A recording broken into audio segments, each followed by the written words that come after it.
Iran की फौजी हिकमत अमली ये एक ऐसा पेचीदा मुअम्मा है जो दुनिया की बड़ी बड़ी इंटेलिजेंस एजेंसियों को भी अक्सर चकरा देता है। आखिर ऐसी क्या खास बात है इसमें जो इसे इतना नाकाबिले तस्खीर समझा जाता है? आइए इसी को गहराई में समझते हैं। ये एक बहुत बहुत बड़ा दावा है ना? और यही वो मरकजी सवाल है जिसका जवाब आज हम तलाश करेंगे। ये सिर्फ किसी मुल्क की फौज की कहानी नहीं है, बल्कि ये एक बिल्कुल अलग सोच और फलसफे की दास्तान है।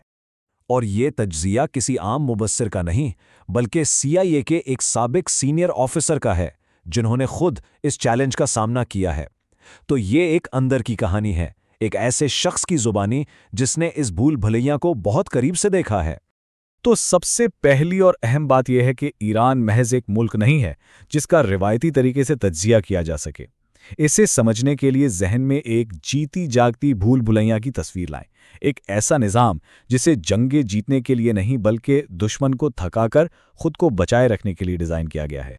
अच्छा, तो सवाल ये है कि ये हिकमत अमली आखिर बनी कैसे?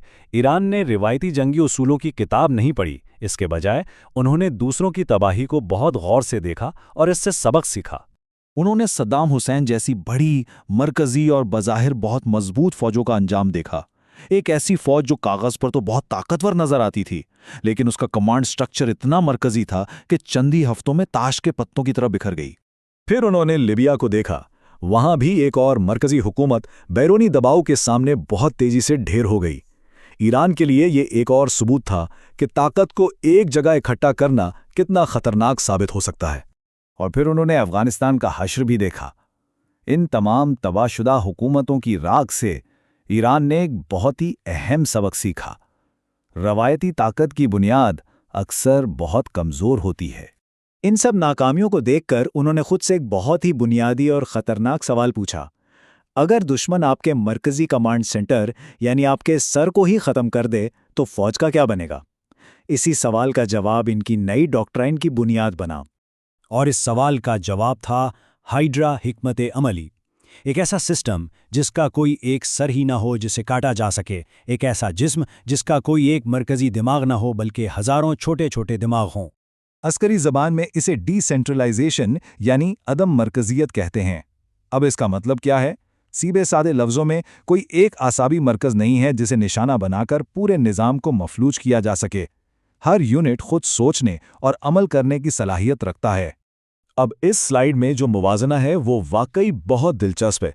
एक तरफ रिवायती फौज है जिसका एक मरकजी दिमाग है, एक ही नर्वस सिस्टम जो एक ही कारी ज़रब से तबाह हो सकता है।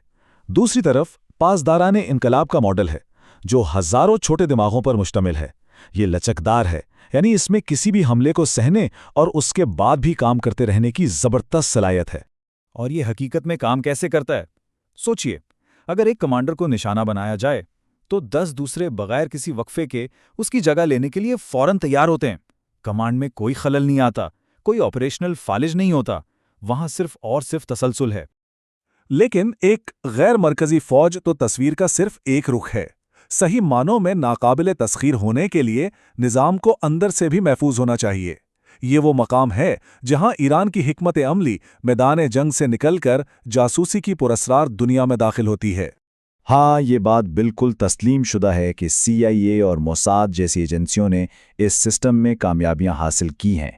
उन्होंने एजेंट भर्ती किए हैं और उन जगहों तक भी पहुंचे हैं जिन्हें आम तौर पर नाकाबिले रसाई समझा जाता था। लेकिन यहाँ से असल पेचीदगी शुरू होती है।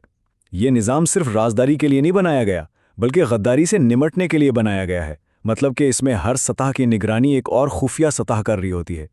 और ये लाइन बड़े खूबसूरती से इस बात की वजाहत करती है कि हर राहदारी सिर्फ दरवाज़ों से नहीं बल्कि आईनों से भरी हुई है। इसका मतलब यह है कि जब कोई जासूस ये समझता है कि वो सिस्टम के अंदर पहुंच गया है तो हकीकत में सिस्टम उसकी आमद का पहले से ही अंदाज़ा लगा चुका होता है और उसे वो दिखा रहा होता है जो वो खुद दिखाना चाहता है। तो फिर होता क्या है उन लोगों का जो इस भूल भुलैया में पकड़े जाते हैं? यहाँ नाकामी की कीमत बहुत बहुत ज़्यादा है। ईरान पकड़े गए जासूसों को प्रोपेगेंडे के लिए इस्तेमाल करता है। उनके एतराफ़ी बयानात को टीवी पर नशर करके वो बाकी दुनिया को एक बहुत वाज़ेह पैगाम देता है। ये ऐसे पैगामात हैं जो स्याही से नहीं बल्कि संगीन नतायज से लिखे जाते हैं। लेकिन एक सच ऐसा भी है जिसे कोई इंटेलिजेंस एजेंसी कभी भी दुनिया के सामने नहीं लाएगी कि उनके नाकाम ऑपरेशंस की असल तादाद क्या है। اور ان کی اصل قیمت کیا ہے، یہ سب خفیہ رکھا جاتا ہے، کیونکہ یہ اعداد و شمار کسی بھی ایجنسی کی ایک بڑی کمزوری ہوتے ہیں۔ اور اب ہم آتے ہیں اس حکمت عملی کے سب سے اہم اور بنیادی حصے کی طرف۔ یہ صرف ایک فوجی حکمت عملی نہیں بلکہ ایک پورا فلسفہ ہے، جنگ جیتنے کے بجائے جنگ میں زندہ بچ جانے کا فلسفہ۔ یہ موازنہ میرے خیال میں پوری حکمت عملی کا نچوڑ ہے۔